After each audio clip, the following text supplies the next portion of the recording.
Bueno es alabar, oh Señor, tu nombre, darte gloria, honra y honor. Por siempre bueno es alabarte, Jesús, y gozarme en tu poder. Bueno es alabar, oh Señor, tu nombre, darte gloria, honra y honor. Por siempre bueno es alabarte, Jesús, y gozarme en tu poder, porque grande eres tú.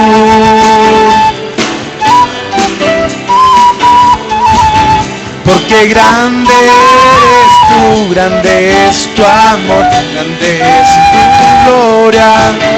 Porque grande eres tú, grandes son tus obras. Porque grande eres tú, grande es tu amor, grande es tu gloria.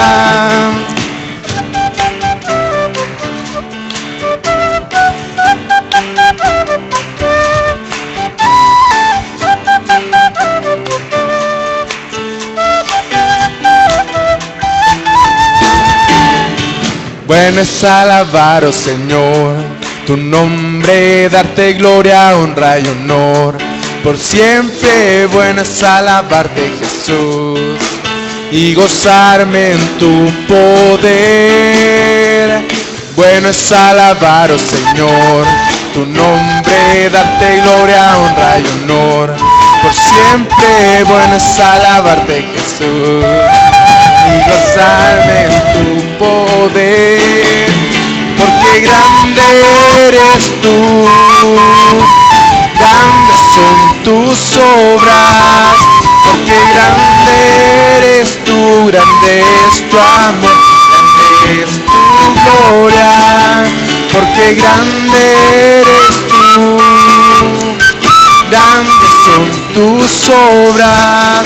Porque grande eres tú, grande es tu gloria. Bueno es alabarte, Señor. Amén. Bueno es alabar a nuestro Dios. Dice este canto, porque bueno es Dios. Porque es bueno.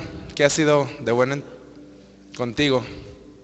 Alguien que pueda decir en voz alta qué te ha dado Dios por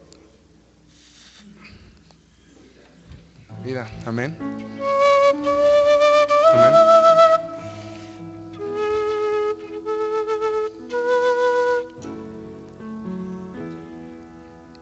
Ah, sí, canta. Mi Cristo, mi Rey, nadie es como tú. Toda mi vida quiero exaltar las maravillas de tu amor.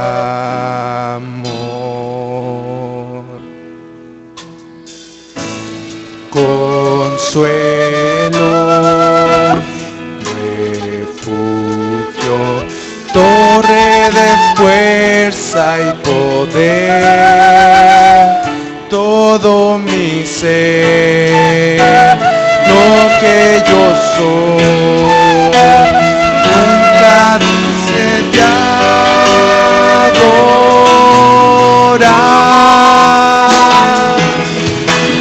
Canta al Señor toda la creación, honra y poder, majestad sea al Rey. Montes caerán y el mar rugirá al sonar de tu nombre. nombre. Canto con gozo al mirar tu poder.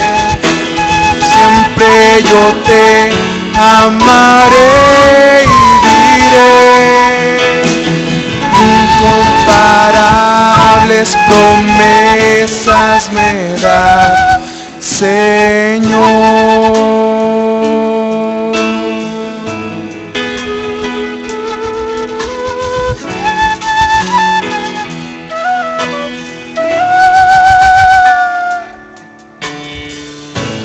Mi Cristo, mi Rey, nadie es como tú. Toda mi vida quiero exaltar las maravillas de tu amor.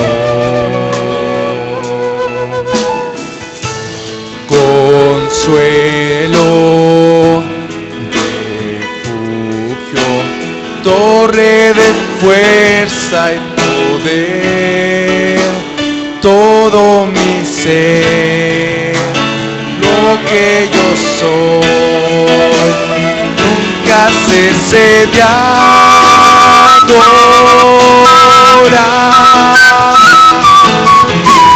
Canta al Señor toda la creación, honra y poder, majestad sea al Rey.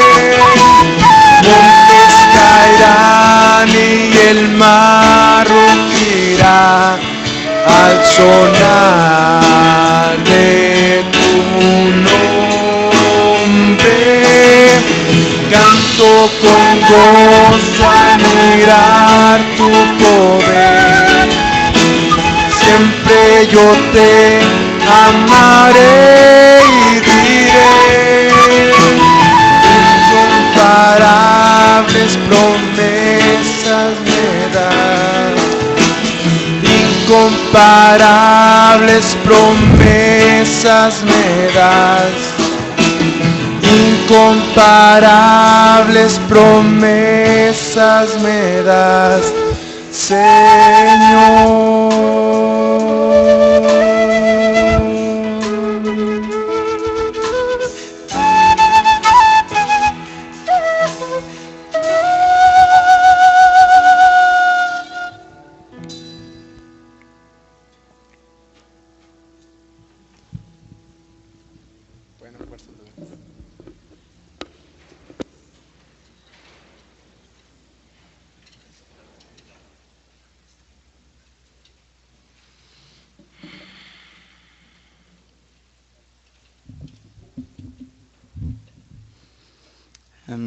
Ahorita Gilnaro nos hacía una pregunta: ¿por qué decimos que es bueno Dios? Yo la verdad soy muy penoso y lo saben, pero bueno, yo quisiera decir que yo digo que Dios es bueno porque nunca me ha dejado sin comer. O sea, piénsalo, es algo por lo que muchos nos preocupamos, pero siempre Dios nos da algo. Ya en la noche, en la mañana, en la tarde, Dios siempre nos da alimento. Otra cosa por la que digo que Dios es bueno es porque me ha rodeado de personas como ustedes.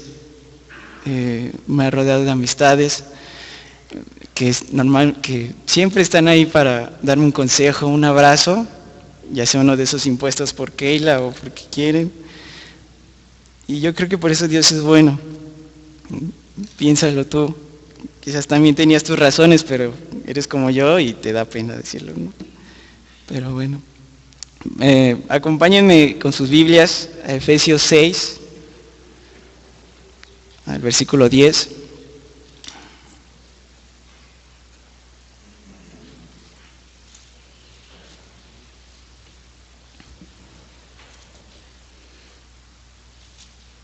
Vamos a leer hasta el versículo 13. Leamos juntos. La palabra de Dios dice así: por lo demás, hermanos míos, fortaleceos en el Señor y en el poder de su fuerza. Vestíos de toda la armadura de Dios para que podáis estar firmes contra las acechanzas del diablo. Porque no tenemos lucha contra carne, sino contra principados, contra potestades, contra los gobernadores de las tinieblas de este siglo, contra huestes espirituales de maldad en las regiones celestes. Por tanto, tomad toda la armadura de Dios para que podáis resistir en el día malo, y habiendo acabado todo, estar firmes. Voy a darle lugar a Josué para que predique.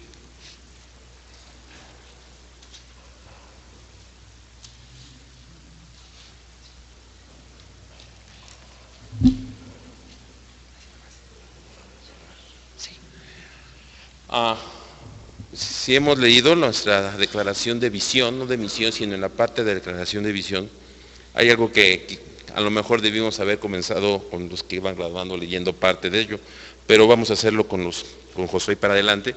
Quiero leer una porción, dice así: queremos ser una fuente de avivamiento espiritual para nuestras iglesias, formando ministros con una filosofía profunda de servicio y entrega al ministerio que Dios nos ha confiado.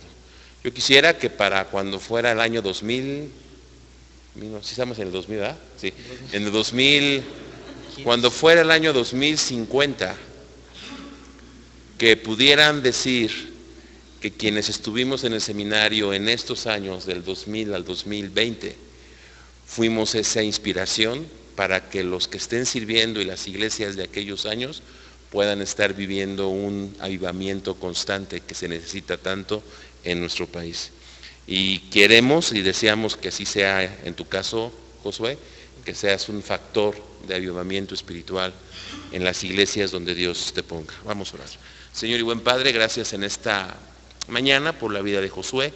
Gracias porque tú lo trajiste con bien de este tiempo que él estuvo allá lejos de aquí, pero cerca de la obra que tú le pusiste a hacer en estos meses. Y Señor, también te lo ponemos en tus manos para la obra que habrá de hacer cuando concluya su preparación en este lugar. Y Señor, queremos que desde hoy ya lo empieces a usar para que avive los corazones de tu pueblo, empezando por los nuestros hoy y por los que pongas en adelante en su vida. Pues en el nombre de Jesús oramos.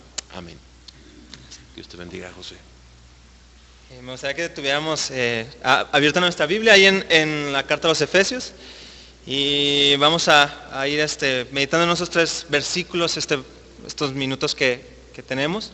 Y bueno, quiero comenzar diciendo que allá en América del Sur, más específicamente allí en Brasil, se tiene un pensamiento generalizado de que absolutamente toda persona nacida en la República Mexicana sabe cantar las rancheras y puede dar un distinguido grito como mariachi. Comúnmente se cree que el mexicano anda todo el día escuchando música de mariachi, que andamos siempre con un sombrero en la calle. Y quiero preguntarles, ¿cuántos de aquí, salvo Candy, cuántos de aquí tienen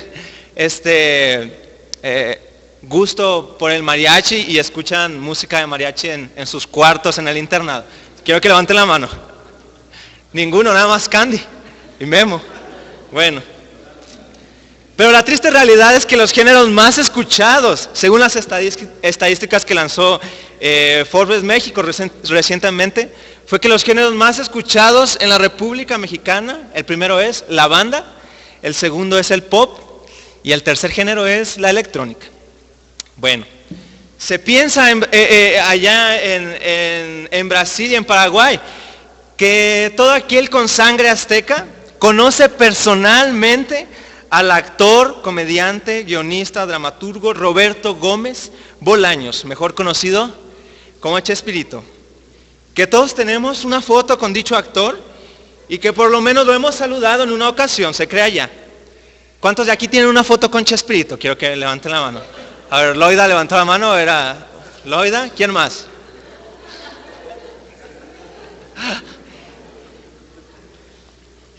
Y bueno, los que vivimos lejos de aquí era más difícil, ¿verdad? Pero la realidad es que muchos mexicanos no tuvimos la oportunidad de saludarle y mucho menos tomarnos una foto con él.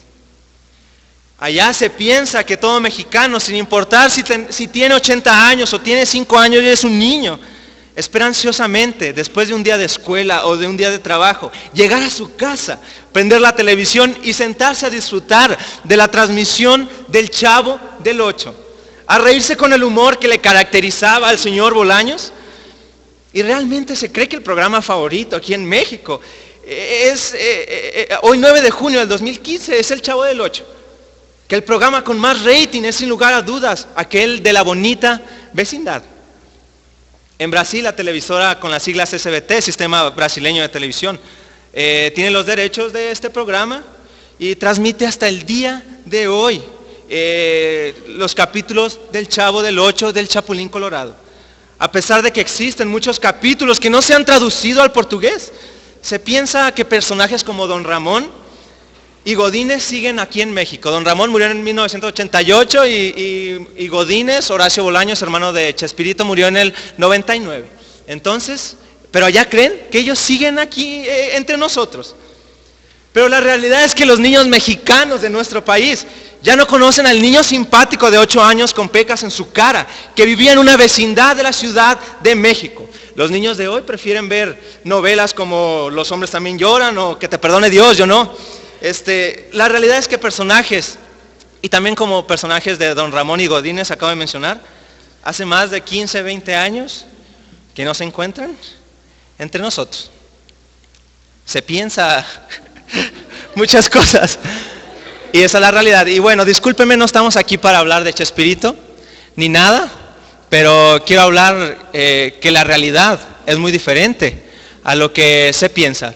En Brasil se piensa eso, a mí me decían, no, y vive cerca de Chespirito, no, y oye, canta las rancheras, no, cántanos una, porque aquí nos gustan los mariachis, nos decían. Y yo, no, pues yo no sé cantar. Pero si eres mexicano, pues sí, pero yo no sé cantar. La realidad es muy diferente de lo que se piensa. Y ahora quiero entrar al tema. Se piensa comúnmente que el seminarista, desde el día en que llega presentando su voucher, con el pago de inscripción, con el pago de biblioteca, pasa con Lula y pasa con el boleto canjeable con la hermana Liz, después pasa con nuestra hermana Eli Camacho y tiene su papel de sus primeras materias, de que ya está inscrito oficialmente en el Seminario Teológico Bautista Mexicano.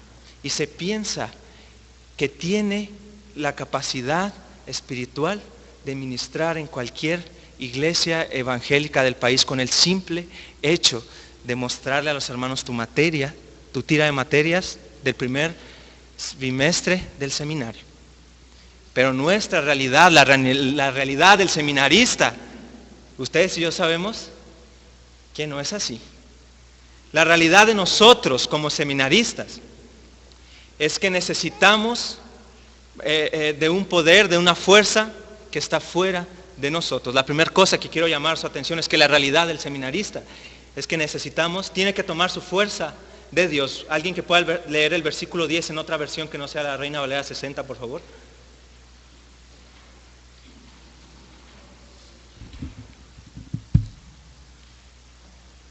¿O todos tenemos la versión de Dios según el hermano Martín Pereda? Efesios 6:10, en otra versión que no sea la Reina Valera 1960, por favor.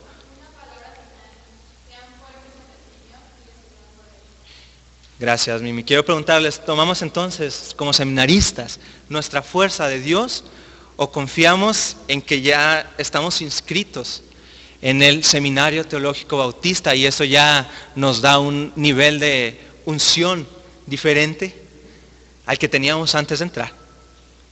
Pablo escribe este pasaje para cristianos a los cuales les tocó vivir en una ciudad de casi 500,000 de habitantes, una metrópoli que era la tercera ciudad más importante de su tiempo, pero también una de las más corruptas del Imperio Romano, un centro de idolatría pagana y moralidad sin límite. Y les manda, les exhorta, les dice, tienen que tomar su capacidad para ministrar, su fuerza en el Señor Jesucristo, ante las dificultades que estaban enfrentando en aquella ciudad sin Dios. Pongamos atención entonces a estas palabras finales, a esta exhortación que el apóstol les da en la carta a la iglesia en Éfeso. Háganse fuertes en el Señor, tomen su capacidad espiritual para ministrar en Él. La frase siguiente, y en el poder de su fuerza, No está hablando de una fuerza impersonal. No está hablando de una electricidad que vamos a sentir en nuestro cuerpo. Está haciendo referencia al Espíritu Santo que mora en los creyentes y en los seminaristas. Los testigos de Jehová, en su traducción del Nuevo Mundo, tradujeron Génesis 1 al 2, así. En el principio creó Dios los cielos y la tierra estaba desordenada y vacía, y la fuerza activa de Dios se movía sobre la faz del abismo. Y la fuerza activa de Dios, tradujeron ellos, negando la Trinidad, negando así un Dios trino, negando que el Espíritu Santo es Dios. Y nosotros, seminaristas, la realidad del seminarista es que no debemos ignorar el Espíritu Santo que mora en nosotros, porque Él no es una fuerza impersonal, no es una combinación de protones y electrones, es Dios y es una persona que nos ayuda en nuestra debilidad, que ora por nosotros para pedir como nos conviene.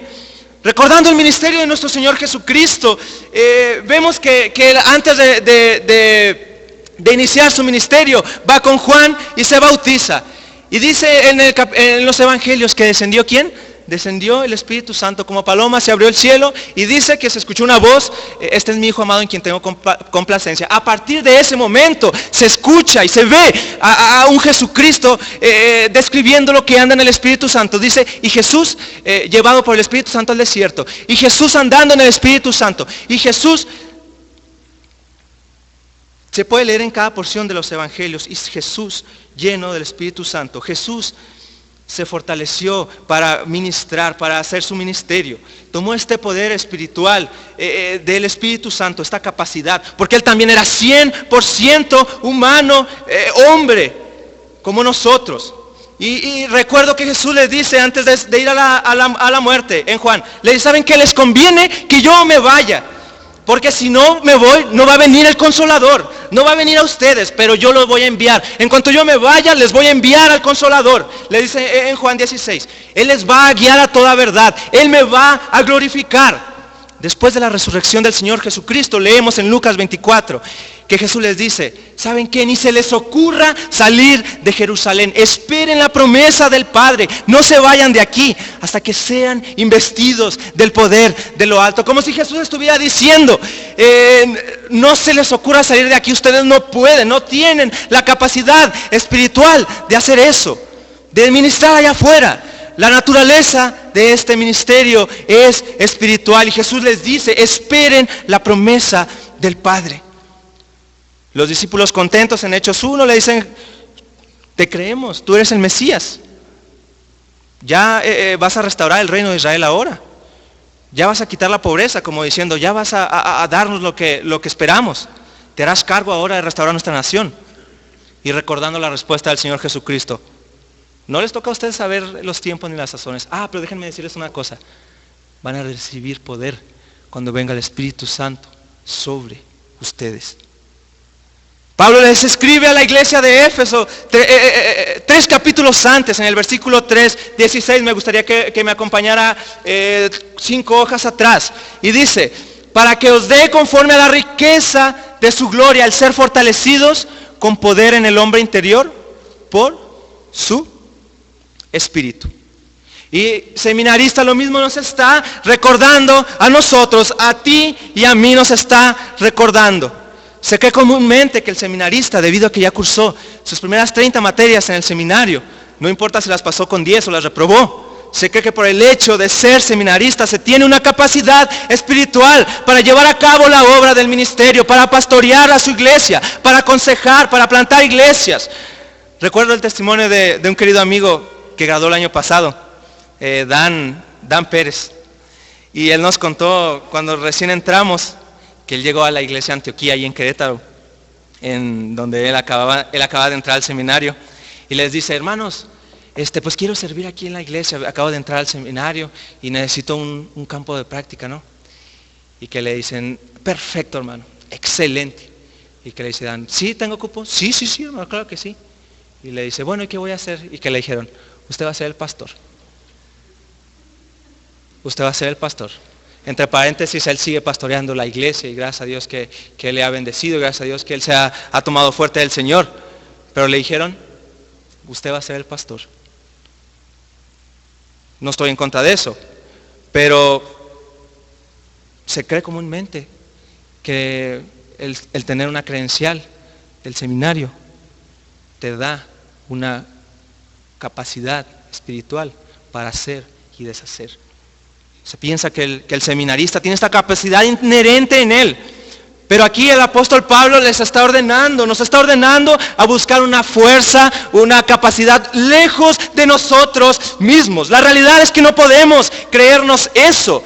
Que el Señor tenga misericordia de nosotros y nos muestre que a pesar de saber de memoria los reyes del norte, los reyes del sur, del Antiguo Testamento, con todas las dinastías, con todas las fechas, que a pesar de saber qué es el pasivo divino en griego, qué es el cal del perfecto en hebreo, nos muestre nuestra fragilidad, nuestra debilidad e impotencia de lograr algo por nuestra propia fuerza. La palabra en griego es kratos y nunca se escucha en el Nuevo Testamento que esta palabra tenga que ver con seres humanos. Es una capacidad lejos de nosotros. Que reconozcamos humillados que lo necesitamos, que la naturaleza de nuestro llamado es espiritual y que somos incapaces de hacer algo al respecto.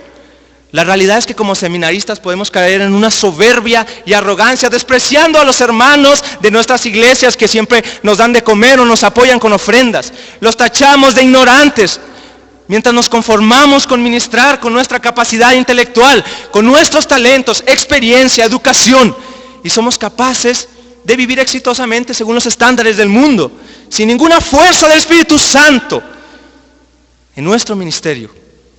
Y solo lograremos resultados del tamaño de nuestra propia fuerza.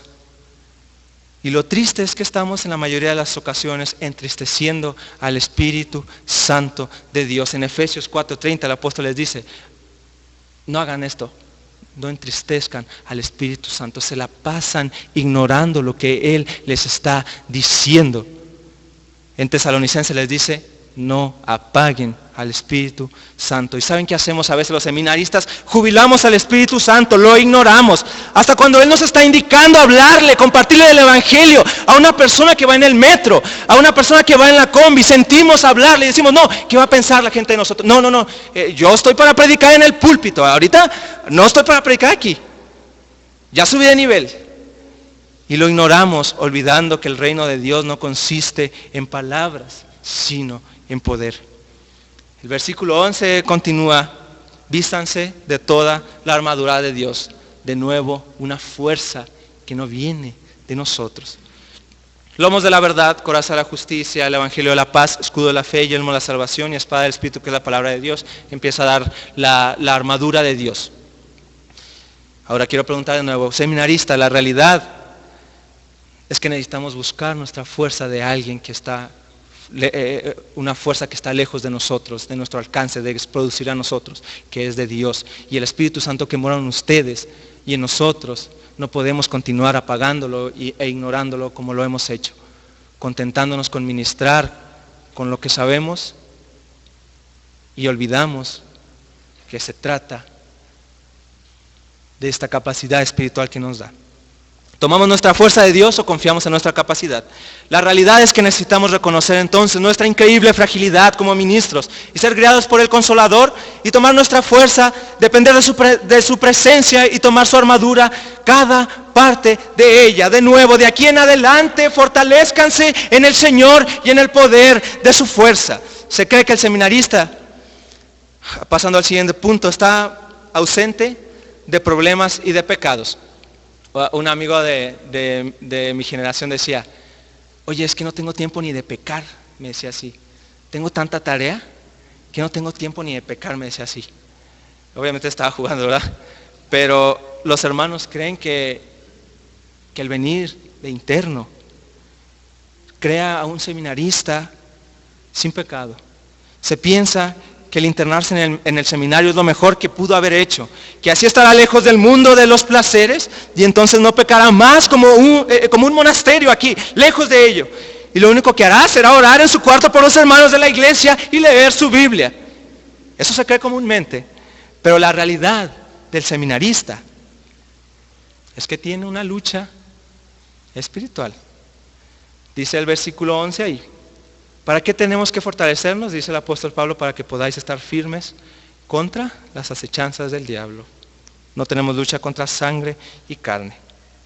La realidad de los seminaristas es que existe una lucha espiritual en nuestros dormitorios, en la biblioteca, en el comedor. Él usa métodos engañosos para atraparnos. La palabra acechanza significa métodos bien trazados, métodos bien pensados para atraparnos. Y no olvidar que las huestes de maldad nos odian.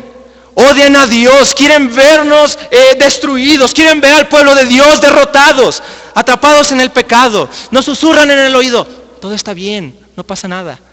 Tú sigue así. Mira, te sabes los reyes, ve y predica eso en tu iglesia. No importa que estés haciendo eso ahí en tu dormitorio. No importa que te la pases peleando en la biblioteca ahí en tal lado. No te quieras hacer el santurrón, escuchamos. Sí, cierto, ¿verdad? Mejor pues vámonos a cotorrear. Aquí no vamos a hacer santurrones, No podemos ignorar que estamos implicados en una guerra espiritual. El diablo está como león rugiente buscando a quien devorar, a quien masticar. Y lo peor que podemos hacer es ignorar sus maquinaciones. El apóstol Pablo dice en la segunda carta a los Corintios, no ignoramos sus maquinaciones. Se cuenta que antes de la Segunda Guerra Mundial, algunas personas dieron aviso que Alemania estaba planeando algo. Decían, tengan cuidado, Alemania está planeando algo. Investíguenlo y deténganlo a ver qué es. A nadie le importó, dijeron, déjalo, no pasa nada. Y el costo fue caro, sabiendo ahora todos los estragos que el país teutón provocó al mundo.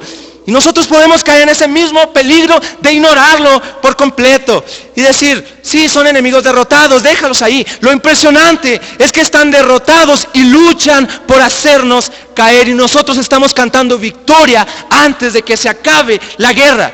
Porque nuestra lucha no es contra seres humanos, nuestra lucha es contra fuerzas malignas, espirituales del cielo, que tienen mando, que tienen autoridad, que tienen dominio sobre este mundo. Solo que la lucha espiritual que Pablo está enseñando aquí es poco considerada por muchos, argumentando, estamos en el siglo XXI. Nos hemos vuelto muy psicológicos, atribuyéndole cada situación a vida y por haber a los problemas psicológicos de las personas. Tampoco creo que debamos atribuir todo al enemigo e irnos al extremo de decir, híjola, hoy no me quiero levantar, ora por mí para que el espíritu de la flojera se vaya de mí. Cualquier extremo es malo. Atribuir todo al enemigo es malo. Ignorarlo por completo es malo. Si tú o yo estamos caminando de un puente al otro por una cuerda, le aseguro que lo que usted se va a preocupar por hacer es buscar el equilibrio. Usted no se va a querer inclinar ni mucho a este lado, ni mucho a este lado porque se va a caer. Va a buscar el equilibrio. Tampoco digo que debamos atribuirle todo esto al enemigo, pero la realidad es que en nuestra vida espiritual y en gran parte de la condición de nuestra iglesia en México hoy en día es porque omitimos esta enseñanza de la guerra en la que todos ustedes y yo fuimos colocados, y genera una incapacidad de comprender la naturaleza de la vida cristiana. Nuestro enemigo es demasiado astuto que no duerme y nosotros no la pasamos ignorándole. El enemigo le hace creer al mundo actual que este pasaje es solo producto de la imaginación del cristiano. Principados y potestades, dicen ellos, poderes invisibles. Dice el hombre moderno que eso es un insulto para la inteligencia del hombre. Y el mundo nos confronta de por qué no hablamos acerca de resolver problemas internacionales. El mundo nos pregunta como cristianos, ¿por qué no hacemos una revolución y acabamos con todos aquellos que están fabricando hoy en día bombas nucleares? Se nos cuestiona, cristianos, ¿y ustedes por qué no son realistas? ¿Por qué no son prácticos? En lugar de cambiar el mundo, están hablando y perdiendo el tiempo en tonterías con fuerzas espirituales. Sin embargo, nuestra realidad es que estamos en una guerra contra ellos. Están ahí ellos para susurrarnos aquí en nuestro dormitorio. ¿Qué haríamos mejor trabajo que el pastor que está? Usted llega a servir a una iglesia y está escuchando, tú puedes hacer un mejor trabajo que el pastor que está ahí. Ni siquiera tiene seminario él. Ni siquiera sabe que Elohim es Dios en hebreo y que es plural. No sabe. Empiezan a susurrarnos que nuestra capacitación es suficiente, que podemos tocar mejor que el músico que está ahí, que nosotros tenemos más que ellos. Y entonces llega un grupo y dice, hermano, ¿y usted por qué no es el pastor? Usted tiene la sana doctrina, este pastor ya no nos gusta. Y en honor a nuestro hermano Martín Pereda nos decía, si me aprenden esto, valió la pena que nos hayamos conocido. Y decía, no se preste para mutilar el cuerpo de Cristo. Pero nosotros tenemos más capacidad que ellos, ¿no, hermano? Tenemos más capacidad que ellos, entonces sí, hermano, véngase, vamos nosotros aquí, vamos a rentar algo, verá que Dios es fiel. Y están las fuerzas y los demonios susurrándonos. Y nosotros ignorándolos. Se ha perdido aquella frase de John Wesley que decía, donde Dios colocó una iglesia, afuera Dios puso una capilla. Donde Dios colocó una iglesia, el diablo puso una capilla, discúlpeme. Nos susurran a veces también que es mejor abandonar el ministerio. ¿Cuánto ganabas antes de entrar aquí al seminario?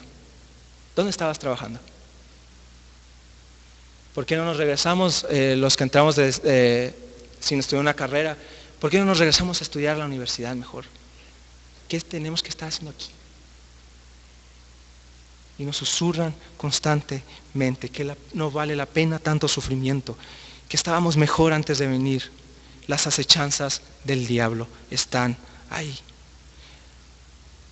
Dice, no tenemos lucha contra sangre y carne, sino contra principados, potestades, gobernadores de las tinieblas. Y la palabra en griego gobernadores de la tiniebla es cosmocrator, se usa solamente 2 veces en el Nuevo Testamento.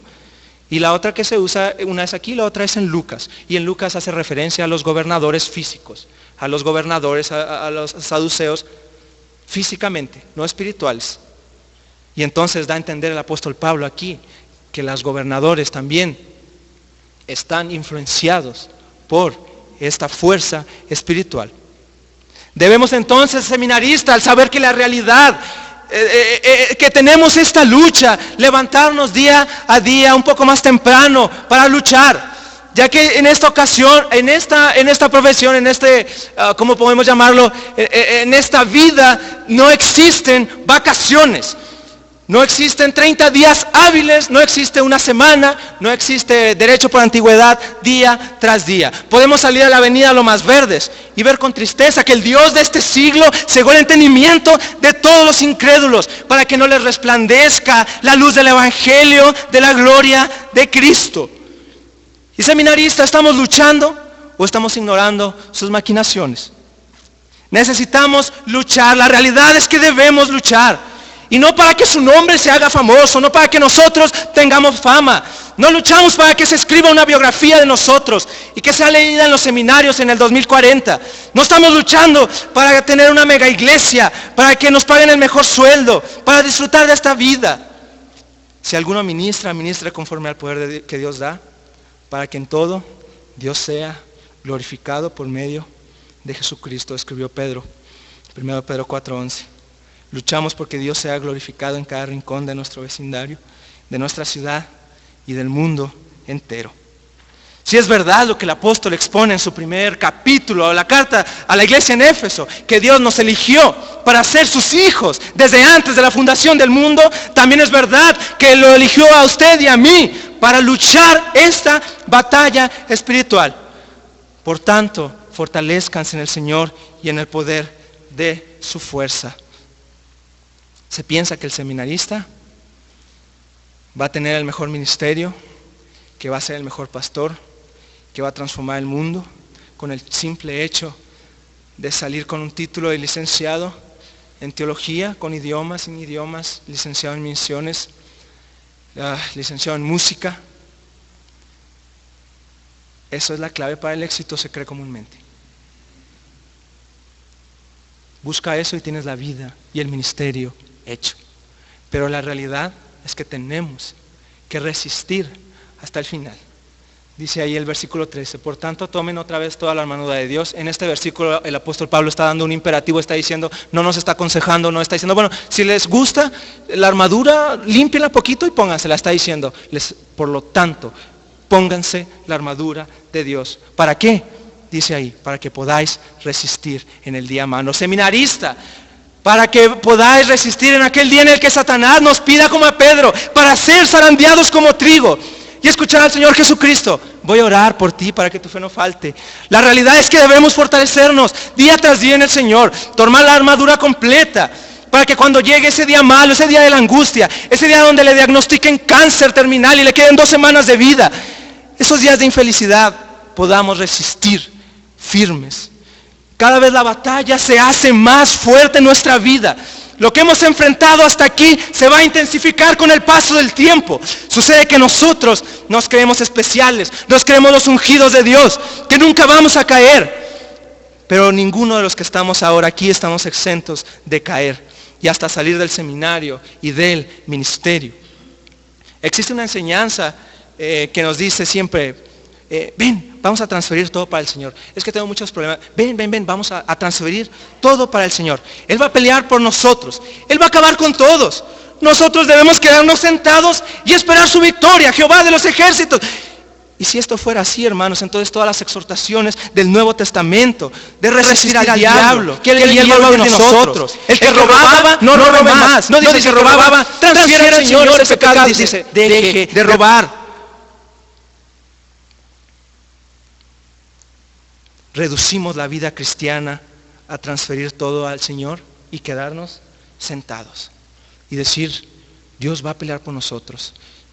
Dios está peleando por nosotros, pero está mandando al seminarista y a nosotros a pelear. Debemos luchar hasta el último respiro de nuestras vidas y habiendo cumplido con su propósito aquí en la tierra, dice el apóstol, estar firmes, ya habiendo acabado todo, estar firmes. Cuando el humo de la batalla se haya disipado, cuando el humo de la batalla se haya quitado de ahí, veamos a nuestros compañeros y nos veamos a nosotros de pie. De nada nos va a servir entrar en la guerra, entrar en el seminario y abandonar al Señor, como lo hizo Demas, desamparando a Pablo y al Señor Jesucristo. Nos hubiera sido mejor nunca haberle conocido, si es que le vamos a dejar. Sería bueno que mires a tu compañero de al lado. No sé si puedes mirar a tu compañero de al lado y al de atrás. Yo los estoy viendo a ustedes, entonces ya no tengo aquí. Sus compañeros de generación, sus compañeros de seminario. Sería bueno que se tomen una foto, no sé cuántos tienen aquí una foto de esos del selfie que se tomaron en el fogón o en algo, con sus amigos de la generación. Sería bueno que imprimieran esa foto y la pegáramos en nuestro cuarto, para orar cada día por ellos. Hermanos, su compañero de generación no necesita que usted lo esté criticando. Su compañero de generación no necesita que usted lo humille en la clase. Su compañero de generación no necesita que usted le diga sus defectos, que usted le señale. Su compañero de generación no necesita que usted empiece a hacerlo menos. Somos compañeros en esta misma guerra y nos estamos matando nosotros solos. De verdad, su compañero de generación no necesita que usted haga eso. ¿Sabe qué necesita? Dice el apóstol Pablo en el versículo 18, después de dar toda la armadura, dice, orando en todo tiempo con toda oración y súplica en el Espíritu y velando en ello con toda perseverancia. ¿Y súplica por quién? Por todos los santos. Su compañero de generación necesita oración. Porque cuando menos nos demos cuenta, vamos a tener 3, 4 compañeros ahí tirados, saliendo del ministerio, saliendo de la iglesia. Nunca oramos por ellos, pero sí los criticamos. Cuando nos damos cuenta, en la foto de generación, muchos salieron. Y usted y yo no estamos exentos de salir. Les digo, no nos creamos ungidos de Dios y especiales. Tome esa foto y ore por su compañero de generación. Si usted no lo hace, nadie lo va a hacer. Créame, nadie en Brasil va a orar por usted porque no lo conoce. Nadie en Brasil va a orar por el seminario porque no los conoce. Pero ustedes conocen a sus compañeros. Ustedes y yo necesitamos orar por nuestros compañeros de batalla en lugar de estarlos criticando. Tenemos que resistir hasta el final. La realidad del seminarista es muy diferente a lo que se piensa allá afuera. Es muy diferente a lo que ustedes y yo a veces pensamos. La realidad del seminarista es que debemos estar buscando continuamente nuestra fuerza espiritual en Dios, no entristeciendo al Espíritu Santo, no ignorando la batalla en la que nos encontramos, sino luchando cuerpo a cuerpo contra el enemigo y apoyando a nuestros compañeros de milicia. Y dice el apóstol Pablo, y habiendo acabado todo, mantenernos firmes. Permítame orar. Bendito Padre, gracias te damos en esta hora porque tú eres bueno con nosotros. Gracias porque nos permitiste estar aquí. Nos